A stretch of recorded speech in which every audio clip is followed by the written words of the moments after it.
오늘 우리가 함께 은혜를 나누고자 하는 말씀은 예레미야서 33장 1절에서 3절 말씀입니다.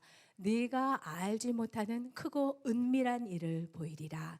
귀한 제목으로 말씀 선포해 주실 텐데요.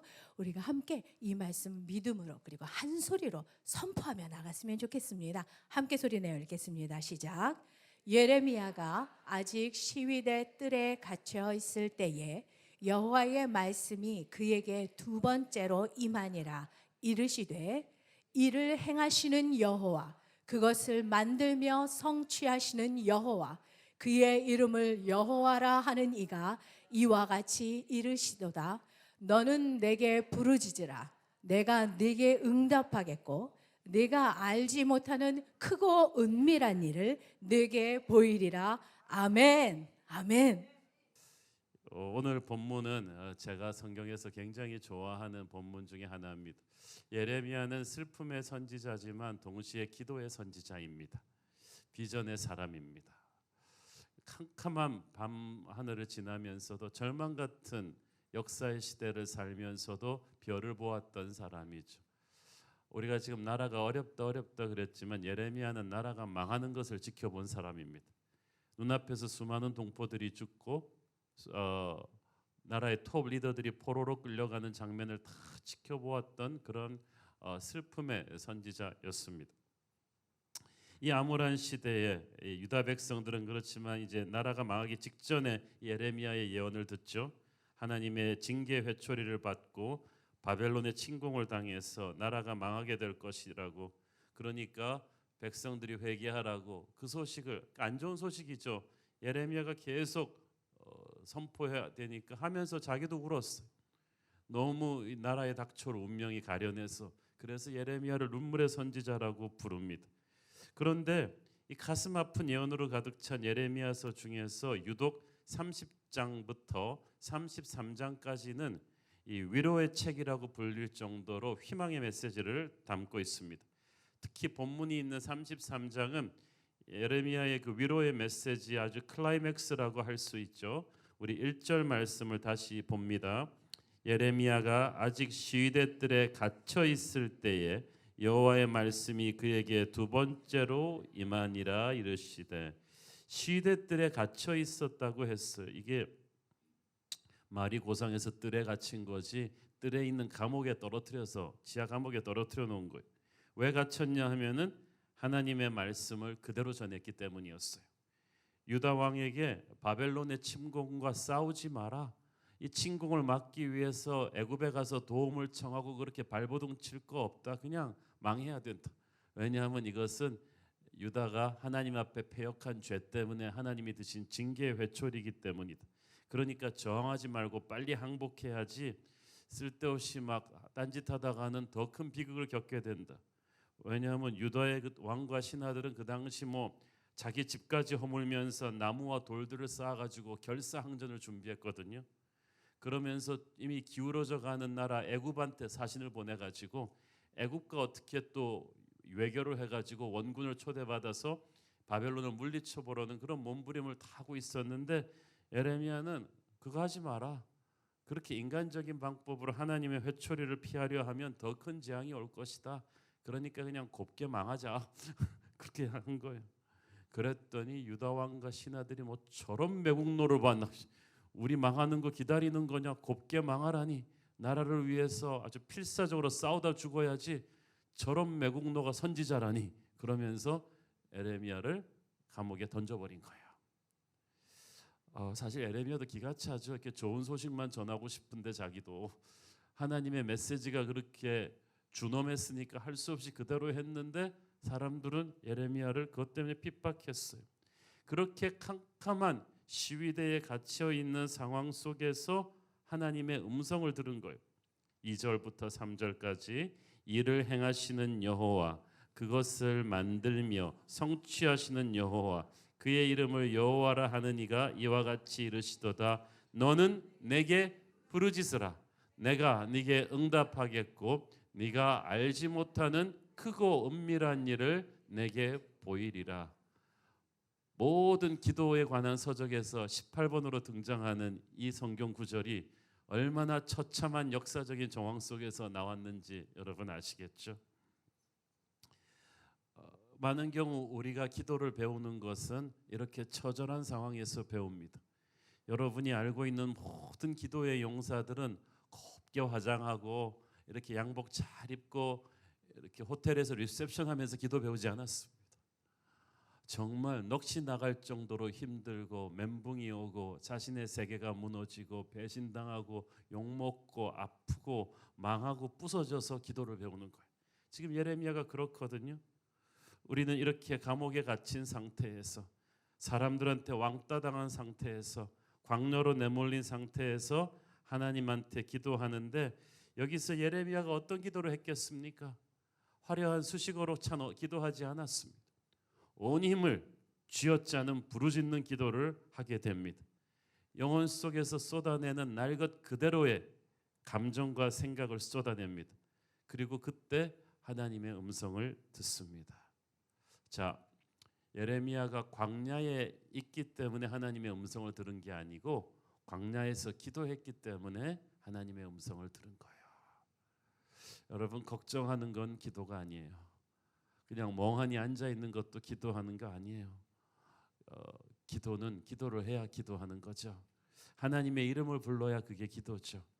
광야에서 우두커니 멍하니 앉아 있지 말고 기도해야만 합니다. 외롭다고 한탄하지 말고 모든 외롭고 서러운 시간에 우리의 영원한 친구 되신 예수 그리스도께 기도하십시오. 힘들다고 서러워하지 말고 여러분의 힘이 되어 주실 하나님께 기도하십시오. 그동안 교만하면서 함부로 살았던 자신의 죄를 회개하면서 그렇게 기도하십시오. 하나님이 예레미야에게 말씀하셨습니다. 너는 내게 부르짖으라. 그러면 내가 네게 응답할 것이다. 이미 예레미야는 부르짖고 있었을 텐데 하나님께서는 계속해서 부르짖으라고 초대하십니다. 더 강하게, 더 열심히, 더 진실하게, 더 끝까지 기도하라고 하시는 거예요. 여러분, 이 부르짖으라의 이 현재 진행형으로의 초대, 우리는 더욱 많이 기도할 필요가 있습니다. 충분히 기도할 필요가 있고 자나깨나 기도할 필요가 있고 더욱더 기도의 불길을 계속 쌓아 올리면은 하늘의 문이 열립니다. 하나님의 응답을 들을 것입니다. 예레미야는 감옥에 갇혀 있을 때 끝까지 부르짖어서 기도의 용사가 되었고 그때 하나님의 음성을 들었어요. 자, 별은 낮에도 있죠. 그런데 낮에 안 보이죠. 밤에만 보이죠. 하나님은 항상 우리에게 말씀하고 계시죠. 그렇지만 우리의 인생이 빛 가운데로 걸어가고 있을 때, 내가 잘 나갈 때는, 편할 때는, 바쁠 때는 잘 안 들립니다. 그런데 내가 갇혀 있을 때, 다 망해가지고 정말 할 일이 없을 때, 사람들한테 배신당하고 사람들이 나를 떠나가지고 진짜 외로울 때 진짜 하나님의 음성이 깨끗하게 들립니다. 어떤 분이 뭐 하나님의 음성을 듣는 법 책을 썼는데 내가 그 책 읽을 거 없이 저한테 와서 말해주면 내가 얘기해줬을 텐데 망하면 돼요. 감옥에 가면 잘 들려요. 배신당했을 때, 엄청난 위기가 왔을 때, 병들었을 때, 정신이 멍할 정도로 망해버렸을 때 하나님 앞에 엎드려 기도하면은 깨끗하게 들립니다. 히브리어로 광야학을 그 말씀이 같은 어근에서 왔어요. 미드바와 드바르라는 같은 말이에요. 인생의 광야는 하나님의 말씀을 듣는 곳입니다. 아니, 하나님의 말씀이 들리는 곳입니다. 사람들은 광야를 좋아하지 않아요. 왜냐하면 광야에 별 볼 일 없잖아요. 가난한 곳이고 황량한 곳입니다. 그런데 그래서 사람들은 자꾸 도시로 몰려들어요. 특히 젊은이들은 다 도시로 갑니다. 제가 한국의 지방에 집회 갔을 때 이렇게 지방 같지 않은 대도시 지방 있잖아요. 대구, 광주, 대전 이런 데를 가도 꼭 뭐라고 하냐면 우리 청년들은 다 서울로 가버리고 우리는 청년부가 없다고 다 도시로만 간다고. 여기는 도시 아니야. 여기가 뭐 도시냐고. 여기 촌이라고. 대구 사는 사람들이 대전 사는 사람들이 다 촌이라는 거, 다 서울로 온다는 거예요. 청년들은 서울을 좋아하나 봅니다. 매력적인 것이고 유혹적이거든요. 자기의 힘을 과시하는 것이죠. 그래서 도시는 또 죄도 많습니다. 돈과 명예와 성적인 욕망과 권력이 가득, 야심이 가득 찬 것이고, 사람들이 대부분 하나님 없이도 살 수 있다고 생각하고 하나님에게 마음 줄 시간이 없을 정도로 바쁜 곳이 도시입니다. 아니, 스스로 다 하나님 되려고 힘겨루기를 하고 있는 것이 도시인지도 모르겠습니다. 도시에서 이렇게 정신없이 살다 보면 눈에 보이는 것만으로 모든 걸 판단하게 되고 영적 분별력이 없어집니다. 그래서 하나님께서 도시에서 다람쥐 쳇바퀴처럼 돌아가는 우리를 가끔씩 광야로 떨어지게 허락하십니다. 하나님의 사람에게 있어서 이 광야란 것이 참 중요해요. 왜냐하면은 홍해를 나와서 구원을 받아서 약속의 땅에 들어가기까지 반드시 거쳐야 되는 미들 스테이션이에요. 중간 스테이션이에요. 우리는 그냥 약속의 땅으로 낼름 들어가고 싶은데 반드시 광야를 거쳐요. 왜냐하면 광야를 거쳐야 이 약속의 땅을 경영할 수 있는 능력이 생겨요. 요셉은 어렸을 때 벌써 자기가 총리 대신이 될 거라는 꿈을 꿨지만, 그때 낼름 총리 대신이 됐으면 그 17살짜리가 자기 아버지 엄마 형들도 다 자기한테 절할 것이라고 막 철없이 말하는 그 영성으로 총리가 됐으면은 한 일주일도 못 돼서 쫓겨났을 거예요. 그러나 약속의 땅에 가기까지 요셉은 노예로 팔리고 감옥에 들어가는 이 광야를 통해서 준비가 된 거예요. 여러분, 광야는 저주의 땅이 아닙니다. 약속의 땅을 준비하는 것이에요. 이 예레미야가 광야에서 뭘 배웁니까? 인간의 교만이 광야에서 깨져요. 우리 옛사람의 잔재들이, 세상적인 허영심과 거품들이 광야에서 다 제거됩니다. 이스라엘 안에 있는 옛사람의 잔재, 애굽의 노예 생활의 잔재가 40년 동안 탈탈 털렸어요. 광야에서. 하나님이 광야에서 우리를 낮추십니다. 낮추시면서 기도하게 하시고, 기도하면서 우리 영혼을 연하고 부드럽게 만듭니다. 전부 다 이렇게 강팍했거든요. 우리 다 못됐었거든요. 지금도 조금 못됐지만, 그렇지만 광야에서 깨어지고 낮아지고 연단이 되어야 돼요. 그렇게 깨어지고 연단되지 않은 사람은 누가 한마디만 해도 발끈합니다. 하나님의 일을 하면서도 자존심 다 세우고 하려고 해요. 그러나 광야에서 깨어지고 부서진 사람은 겸손하고 부드럽습니다. 일단 힘이 많이 빠져 있어요. 그죠? 의지할 사람도 없고 식량도 없고 물도 없습니다. 하나님의 손이 아니면 단 한순간도 살 수 없는 생존이 위협받는 그런 곳인데, 그래서 기도가 얼마나 집중력이 좋은지 몰라요. 광야에서. 왜냐하면 하나님밖에 얘기할 사람이 없으니까. 사람들은 외로움을 벗어나기 위해서 사람들이 모인 도시로 몰려가는데, 그럴수록 하나님과는 더 멀어져요. 그래서 광야는 사람들로부터 떨어져서 또 하나님께로 가까이 가는 곳입니다.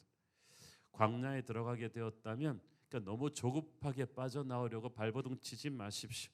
오히려 거기서 잠잠히 하나님과 교제하십시오. 제가 부목사 시절에 한번 안면마비가 와갖고 3개월 동안 아무것도 못하게 되었을 때, 처음에 답답했는데 그때 기도하려고 엎드렸더니, 그때는 뭐 하루 종일 시간이 많으니까 기도할 시간 많았어요. 그때 하나님이 여유를 가지고 기도했더니 하나님도 여유 있게 말씀하셨어요. 너 참 오래간만이다.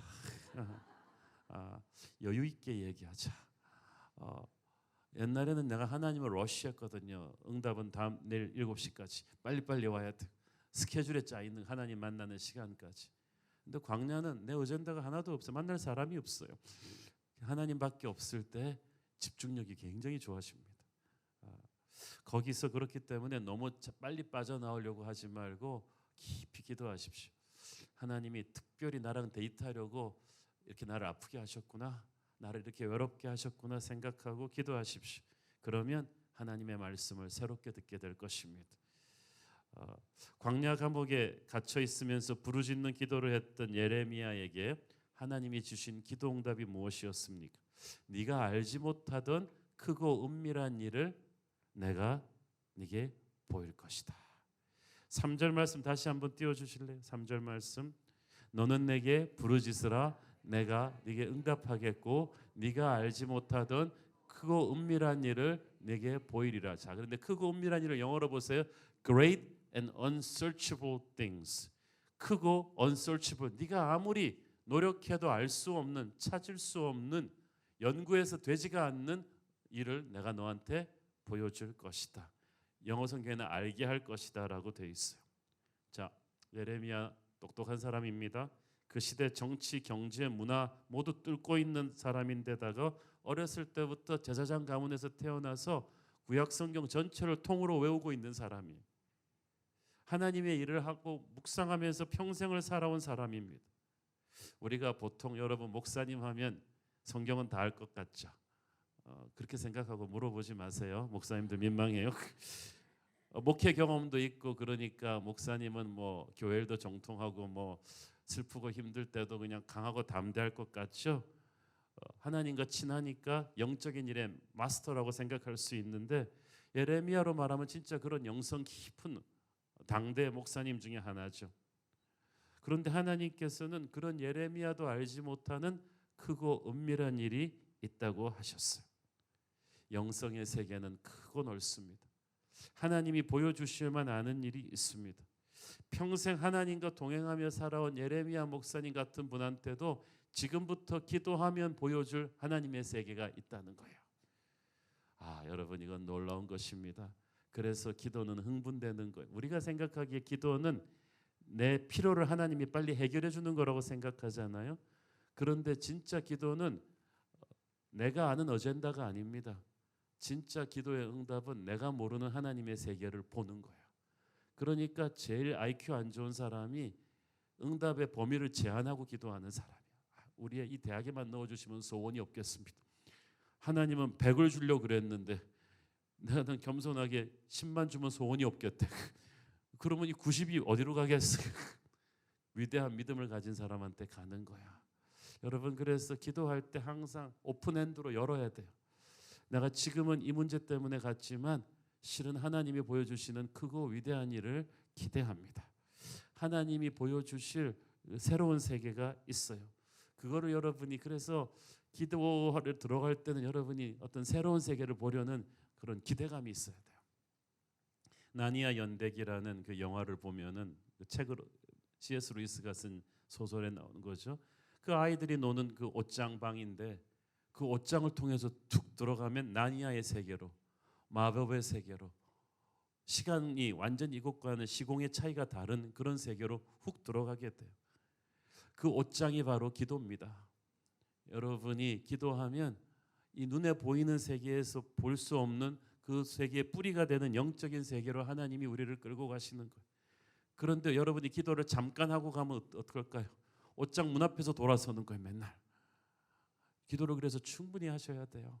하나님 안으로 깊이 들어가면 이제부터 네가 알지 못하던 크고 은밀한 일을 내게 보여줄 것이다. 33장 나머지 전체를 읽어보면 하나님이 보여주실 크고 은밀한 일이 무엇인지 알 수 있어요. 첫째는 바벨론에 의해서 나라가 망하겠지만 포로로 끌려간 너희들이 70년 뒤에 다시 본국으로 돌아오게 될 텐데 그때 너희를 멸망시킨 바벨론이 망해버릴 것이지만 너희는 살아있을 것이다.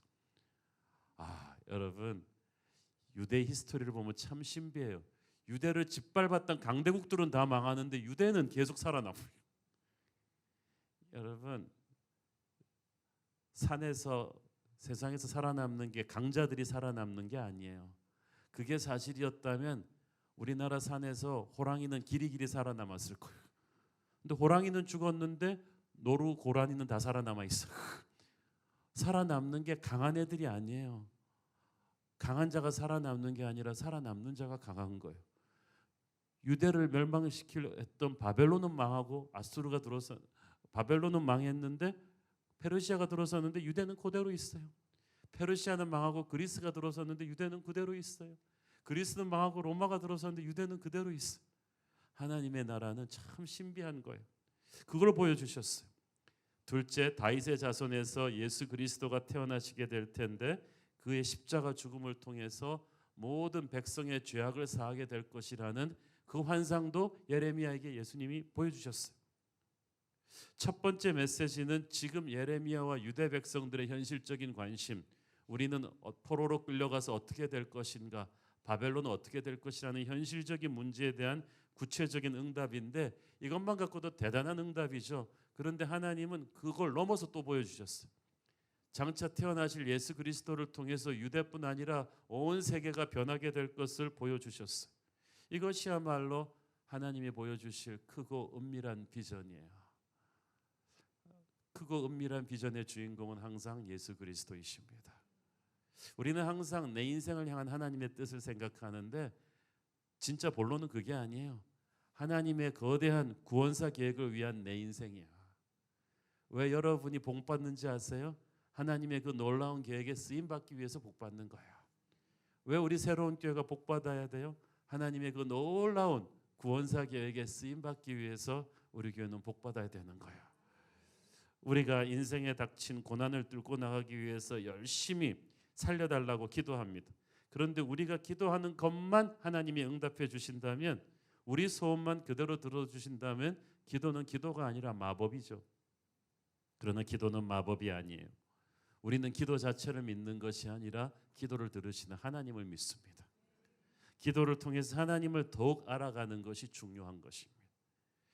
그러니까 내가 몇 시간 기도했느냐가 중요한 게 아니고 하나님을 얼마나 경험했는가가 중요해요.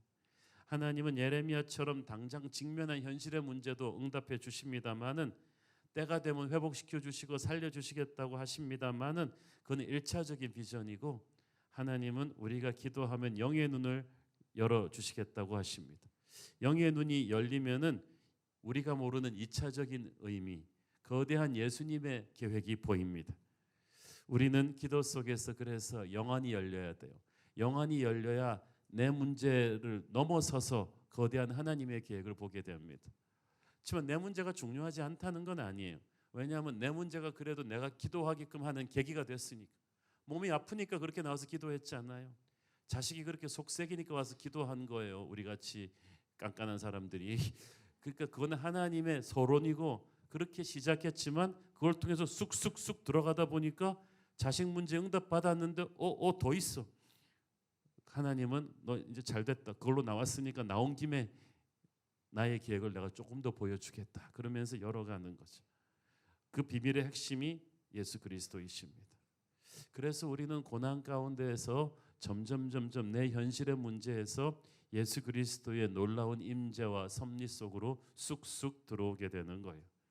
우리가 이번 40일 특세 기간 동안 여기 계신 분들은 거진 다 새벽기도 나오시고 계신 분들 압니다만은, 사도행전에서 성령에 관한 설교를 여러분 무수히 많이 들으실 거예요. 많은 기도 응답을 체험할 것입니다. 이번 특세는 제가 선포했던 대로 워밍업 없이 첫날부터 바로 성령의 불같은 역사가 각 가정마다 일어나고 있을 것인데, 병이 낫고 직장을 얻고 가정이 회복되고 결혼 상대를 찾고 사업의 활로가 뚫린 이런 일들이 무수히 많이 일어날 것입니다. 그러나 가장 축복된 기도 응답은 영의 눈이 열리는 거예요. 믿음의 눈이 열리는 거예요. 그래서 하나님의 그 거대한 계획에 내가 어떻게 쓰임 받을지 그 비전을 보는 것입니다. 기도하면 믿음이 커지는데, 믿음은 보이지 않는 것을 보는 것입니다. 남들은 보아야 보는데 믿음의 사람들은 보지 않고도 이미 본 것처럼 확신을 합니다. 아직 육의 눈으로 보지 않았는데 하나님이 그려주신 환상이기 때문이에요. 히브리서 11장 1절, 그래서 믿음은 바라는 것들의 실상이요 보이지 않는 것들의 증거다. 믿음으로 보이지 않는 것들을 이미 끌어당겨서 본 거예요. 하나님이 기도하는 자에게 주시는 은혜는 믿음의 눈을 열어서 아직 보이지 않는 것들을 보게 하십니다. 하나님의 비전을 본 사람의 가슴에는 열정이 일어나고, 열정이 있는 사람은 위험을 선택하는 용기를 갖게 됩니다. 제가 아직 새로운 교회를 개척하기 전에 있던 교회 부목사였을 때 우연히 방문하신 미국의 아주 영성 깊은 목사님이 저를 위해서 기도해 주시면서 또 제 아내 기도를 통해서도 컨펌해 주시고 우리 교회 환상을 그때 이미 보여주셨어요. 거대한 군대가 새롭게 창칼을 정비하고 마지막 날을 위해서 이렇게 준비되고 있는데 그 앞에 엎드려 있는 제 모습의 환상을 미국 목사님이 얘기해 주셨어요. 당신은 새로운 것을 계획하고 있는가? 나는 계획이 없다. 그렇지만 이미 하나님이 보여주신 거야. 새로운 교회 마지막 시대에 일어나는 그리스도의 군대로서의 그 모습이 이미 하나님께서 몇 사람을 통해서 이렇게 선포를 해주셨는데 그때는 잘 알지를 못했어요. 자, 하나님이 보여주시는 것을 우리는 믿음의 눈으로 봅니다. 가장 높이 나는 새가 가장 멀리 보고 가장 멀리 보는 새가 가장 멀리 가죠. 기도는 우리를 높은 관점에서 보게 합니다. 하나님의 관점에서 보면 비전의 사람이 돼요. 비전의 사람이 돼야 영적 리더가 되는 거야. 리더는요, 공부 많이 한 사람이 아니라 기도해서 영적인 시야가 넓은 사람입니다. 단순히 사람들이 일 잘하게 챙겨주는 사람이 아니라 하나님이 이 사람들을 어떤 약속의 땅으로 끌고 가게 할지를 믿음의 눈으로 먼저 보는 사람이에요. 그래서 기도해서 계속 하나님의 이 방향 조절을 따라가야 돼요. 그래야 백성들을 인도할 수가 있습니다. 우리는 기도하면서 정신 바짝 차려야 합니다. 왜냐하면 하나님이 우리에게 보여주시는 것이 있듯이 사탄도 세상 문화를 가지고 우리에게 보여주는 것이 있어요. 그리고 사탄은 아주 매력적으로 보여줘요. 그냥 감질나게 딱딱 보여줘요. 그래갖고 그 다음 회를 기대하게끔. 그래서 영의 눈을 뜨지 않고 육의 눈만 뜨고 있으면은 금방금방 사탄이 보여주는 곳에 끌려가게 돼 있어요. 그래서 우리가 하루에 몇 시간이라도 육의 눈을 닫고 영의 눈을 열어야 하나님이 보여주시는 것으로 세상을 해석할 수가 있어요. 근데 그 시간이 거꾸로 바뀌면 세상의 눈으로 우리는 하나님을 해석해요. 그러면 시험 들죠. 마귀가 자기 눈으로 하나님을 해석하게끔 입으로 유혹했잖아요. 하나님이 정말 먹지 말라 그랬어? 하나님이 네가 하나님 같이 될까 봐 그러시는 거야. 그게 마귀 눈으로 하나님 해석하는 거야. 세상의 눈으로 교회를 보는 거야. 어둠의 눈으로 말씀을 분석해 주는 거예요. 그렇게 되면 큰일 납니다. 여러분 큐티를 거꾸로 하시면 안 돼요. 하나님의 눈으로 세상을 해석해야지 세상의 눈으로 하나님을 해석하면 안 돼요. 말씀과 기도의 베이스가 약하면 큐티를 거꾸로 한다니까요. 우리가 성령 충만하고 기도하면서 하나님의 환상을 먼저 보지 않으면 사탄이 보여주는 것을 먼저 보게 되고 그러면 엉뚱한 데로 끌려가서 인생 낭비하게 됩니다. 그러므로 우리는 기도하면서 늘 깨어 있어야 하는데 기도하는 사람만이 하나님이 보여주실 크고 은밀한 비전을 보기 때문이죠. 에레미야의 조국이 망해가고 있을 때 인간적인 눈으로는 아무 소망 없을 때 하나님께서 놀라운 비전을 보여주셨어요. 우리가 그렇습니다. 우리 절망의 끝에서 하나님을 만납니다. 나는 힘들어서 더 못하겠습니다 라고 하는데 그래서 포기하려고 하는데 하나님은 우리의 포기를 받아들이지 않으세요. 내가 끝났다고 할 때까지는 끝난 게 아니다. 하나님은 오히려 우리의 시각을 바꾸시고 마음을 바꾸시기 원하십니다.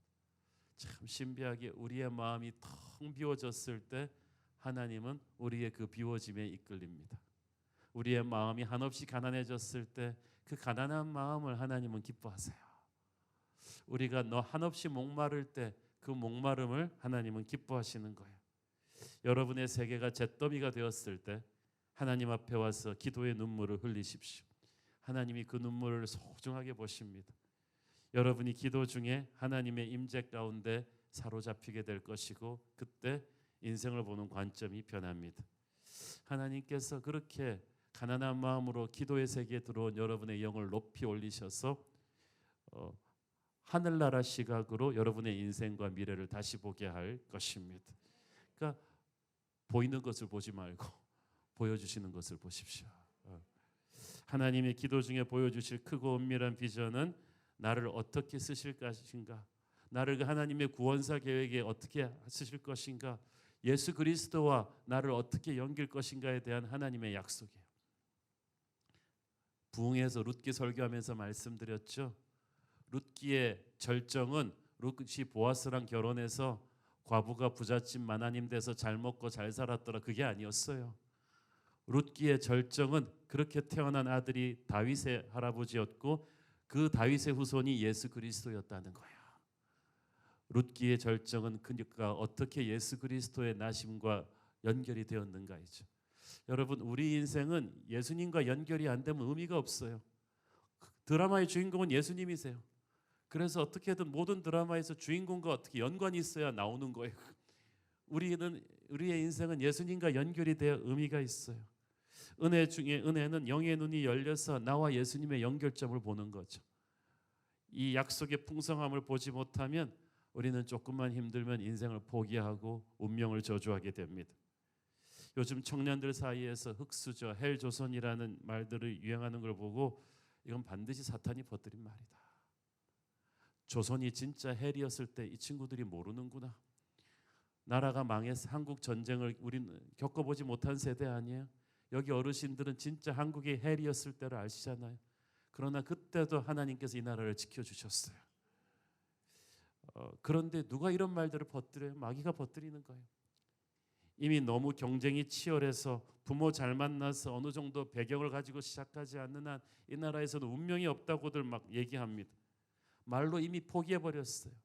이제 21세기 한국 청년들한테는 미래가 없다고 합니다. 그런데 제가 꼭 우리 청년들한테 부탁하는 건 절대 하나님 믿는 사람들은 그런 말을 입에 올려서는 안 된다. 왜냐하면 입술의 열매를 먹고 살 거거든요. 경쟁률이 아무리 치열해도 상관없어요. 하나님의 백성은 하나님이 책임집니다. 바늘구멍이라도 하나님은 소구멍을 만들어서라도 여러분한테는 은혜를 주실 거예요. 걱정하지 마세요. 그러니까 자기를 저주하지 말고 시대를 저주하지 마세요. 지금 인간의 눈, 세상의 눈, 상식의 눈으로 볼 때는 청년 취업난 심각해요. 미래가 어려워요. 그렇지만 영의 눈, 믿음의 눈으로 보면 전혀 다른 세계를 보게 될 것입니다. 하나님은 하나님의 자녀 한 사람 한 사람을 향한 크고 놀라운 계획이 있으십니다. 여러분의 인생은 그렇게 평범하고 지루하게 끝나지 않을 것이고 그렇게 세상 사람들과 같이 망하지 않을 거예요. 확률을 보지 마세요. 제가 교회 개척할 때 그 얘기를 무지 많이 드렸어요. 큰 교회 부목사님들 출신들이 교회 개척하면 오히려 더 빨리 망한대. 왜 그러냐 그랬더니 삼성그룹 임원들이 나와서 자기 회사 하면 망하는 거랑 똑같은 이치인데 수준은 이렇게 높아졌는데 현실은 차가우니까 삼성이라는 거대한 회사가 이 사람을 보호해줘서 이 사람이 세상 무서운 줄 모르다가 나가서 회사 하면은 망하는 것처럼 큰 교회에서 모든 조건을 다 갖추고 대접받고 누리던 부목사님들, 특히 수석 부목사님들이 나가서 개척하면 다 안 된다는 거. 아니나 다를까 제 친구 선후배 수석 목사님들이 개척해서 다 안 되는 거. 그러면서 또 어떤 분은 또 잔인하게도 강남 서초는 개척교회 무덤입니다. 성도들이 헌신하지 않습니다. 목사님 이거 어떡합니까? 그러면서 와서 도와주지는 않고 통계학적으로 그렇게 막 얘기를 하고 한국교회 부흥의 때는 지났고 개척의 때는 지났고 그 얘기들에 제가 조금이라도 귀를 열었다면 그거 가지고 큐티했더라면 새로운 교회는 없었어요. 그렇지만 저는 그 모든 소리를 한 귀로 듣고 0.5초 안에 한 귀로 흘려버리고 무슨 소리냐. 다 안 된다고 해도 하나님은 아브라함 사라에게 이삭을 주는 분이시다. 옥동자 같은 이삭이 태어날 것이다. 반드시 다 안 된다고 한 한국교회의 새로운 부흥의 바람의 소식을 듣게 될 것이다. 8년 전에 그 두렵고 떨리는 기도가 오늘날 우리가 지금 현실이 되고 있지 않습니까?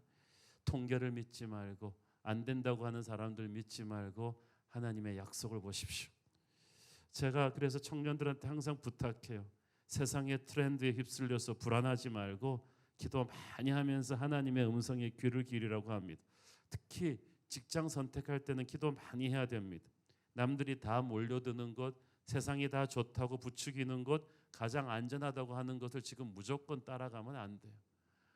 그 황금 돼지해인가 그때 애 낳으면 애가 그냥 대박 터진다고 그래갖고 그때 애를 너무 많이 낳아가지고 황금 돼지띠들의 저주라는 말 들어보셨어요? 경쟁이 가장 치열해. 걔네들은 평생 가면서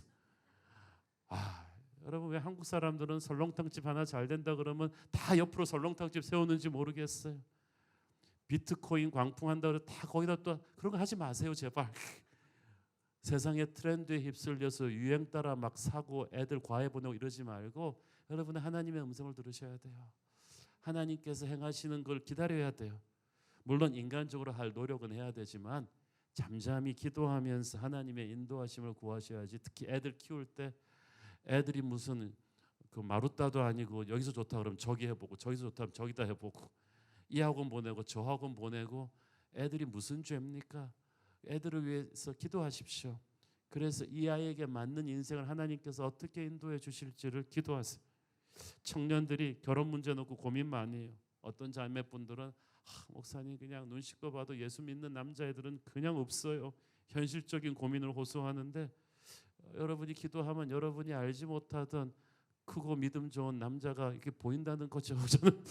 저는 우리 교회에서 정말 전혀 뜻밖의 이렇게 만나가지고 결혼한 자매들을 알고 있어요. 그것도 연하남이라. 기도 커, 인물도 좋고 사업도 잘하고 신앙도 너무너무 좋고 그냥 우리 교회에서 새가족반 열심히 하던 청년부 자매가 그렇게 툭 결혼하고 나서 공공의 적이 됐어요.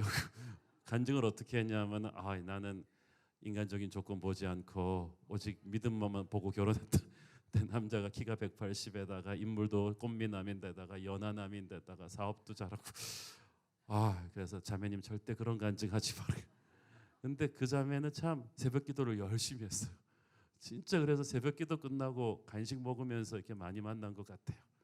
저는 결혼도 그렇고 교회도 그렇고 직장도 그렇고 하나님의 사람을 먹이는 하나님의 만나가 있다고 저는 반드시 믿습니다.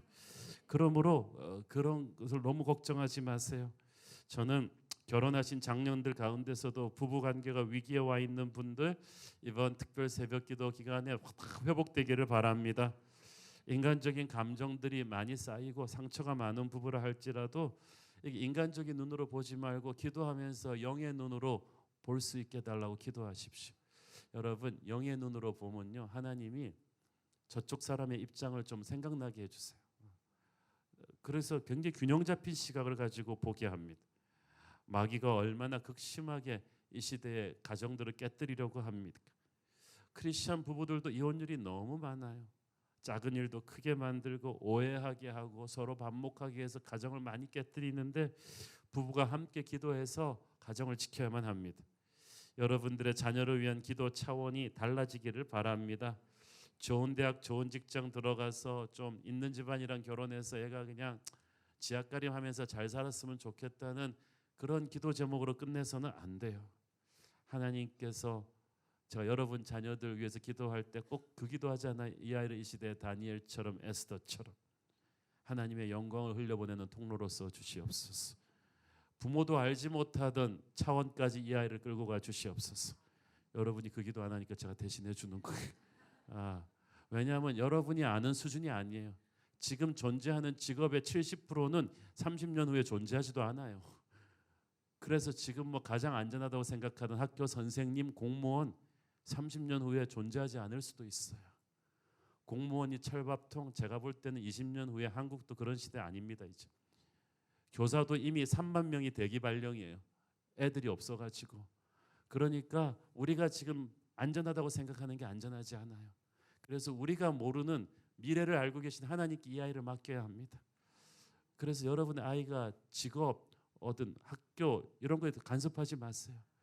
여러분이 간섭할 건 이 아이를 다니엘처럼 에스더처럼 하나님 잘 믿고 하나님 사랑하고 하나님께 영광 돌리는 아이를 어떻게든 써주시옵소서. 왜냐하면요 부모는 자식의 크기를 가늠할 수가 없어요.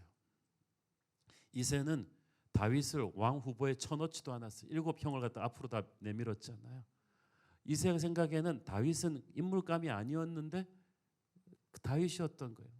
막내인데 저도 막내기 때문에 그 서러움을 알고 있어요. 우리 부모님은 저의 위대함을 어렸을 때는 잘 모르고 제가 워낙 장난을 많이 치고 학교 공부를 초월해서 살아가니까 이렇게 하는 되었지만은 그 부모는 몰라요. 그래서 여러분도 모르는 자녀의 미래를 위해서 여러분 기도하셔야 됩니다. 특히 현재 자녀가 아프거나 어떤 어려움에 처해 있어서 눈물로 기도하는 부모님들이 계실 텐데 현재 어려움을 이기는 것도 중요하지만 정말 이 자녀를 하나님의 계획에 온전히 맡겨드리는 내려놓음의 결단이 있기를 바랍니다. 지금은 좀 이렇게 말썽이 많다고 해도 기도하고 나서 자녀를 보면 얘가 애물단지가 아니라 축복의 통로로 보이기 시작할 것입니다. 난 지금 잘 안 보인다. 보일 때까지 그냥 기도하시면 되는 거예요. 나라와 민족을 위한 기도를 많이 해야 합니다. 북한이 저렇게 핵 위협으로 나올수록 저는 통일이 가까웠음을 느낍니다.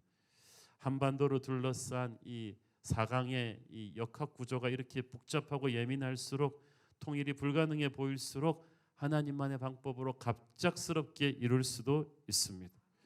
지금 나라 정치, 경제, 교육이 굉장히 어지럽고 아까 윤 장로님 기도하셨듯이 지금 우리나라가 리더십이 실종 상태예요.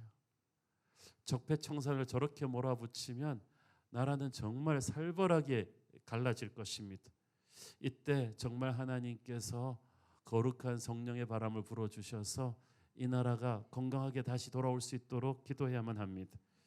이 교회를 위한 하나님의 크고 은밀한 계획을 놓고 기도합시다. 처음 새로운 교회를 개척했을 때만 해도 하나님이 이토록 놀랍고 아름다운 부흥을 주실 줄은 미처 상상하지 못했습니다.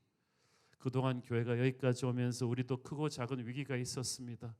어떨 때는 이러다가 이거 끝나는 거 아닌가 할 정도의 위기도 있었지만 그때마다 기도로 엎드렸더니 하나님께서는 그 위기를 넘길 뿐 아니라 그 뒤에 있는 우리 교회를 위해서 예비하신 크고 놀라운 계획을 보여주세요.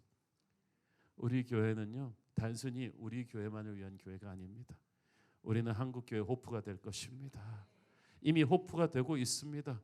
지금도 목사님들이 물어봅니다. 어떻게 담임 목사가 강사로 쓰는 부흥 집회 성도들이 그렇게 미어 터지듯이 와요? 못 믿어가지고 와서 보는 사람도 있어요. 참 믿음 없는 목사들 같은. 어떻게 이 추위의 특세를 하는데 그렇게 아직도 사모해요? 어떻게 강남에서 그런 일이 가능해요? 어떻게 요즘같이 애들 없는데 주일학교가 그렇게 미어 터지게 와갖고 어떻게 그렇게 예배를 드려요? 우리는 이미 한국교회 희망입니다. 그런데 여기서 끝나는 것이 아니라 우리는 통일 한국의 시대를 준비할 것입니다. 하나님께서는 반드시 통일이 온다고 하십니다. 분명히 옵니다. 어떤 방법이라든지 올 텐데 우리가 통일된 북한과 같이 살, 피부를 맞대고 살 우리 애들을 준비를 시켜야 돼요. 정말 기도의 사람으로 준비시켜야 돼요. 저는 그래서 우리 교회가 지금 약속의 땅을 놓고 기도합니다마는 약속의 땅은 통일 한국을 전제를 하고 지금 져야 돼요. 스케일이 좀 달라지겠죠. 저는 이번 작년 겨울 부흥 집회, 송구영신 예배, 신년 특세를 통해서 하나님이 이 교회를 얼마나 사랑하시는지 깨닫게 되었고 이 교회를 앞으로 얼마나 쓰실지 기대하게 되었습니다. 여러분 교회를 위해서 기도할 때 이 교회 비전을 위해서 영안을 열어달라고 기도하십시오. 우리 교회는 단순한 큰 교회가 아닙니다. 사이즈가 큰 게 중요한 게 아니라 정말 질이 좋아야 합니다. 강한 교회, 기도가 살아있는 교회, 어둠의 권세가 두려워하는 교회, 가난하고 연약한 이웃을 도와주는 따뜻한 교회, 젊은 세대에게 비전과 소망을 주는 그런 교회, 수많은 젊은 다음 세대 목사들이 와서 성령의 불을 받고 나도 할 수 있다고 감동받아 가는 교회, 그런 교회가 되어야 될 것이고 이제는 국제적인 교회, 전 세계 열방의 교회들이 와서 도전받는 대한민국 대표 선수 같은 그런 교회로까지 하나님이 이 교회를 이끌어 주실 줄 믿습니다. 저는 그래서 약속의 땅 TF팀 우리 장로님들 한 명도 건설 전문가들 없어요. 건축 신비하게도 없어요. 건축의 건자도 모르는 분들이 많은데 여러분들의 생각에는 다 목사님이 뭔가 보관이 있으니까 이렇게 선포를 할 거라 생각하는데 구체적인 보관은 없습니다.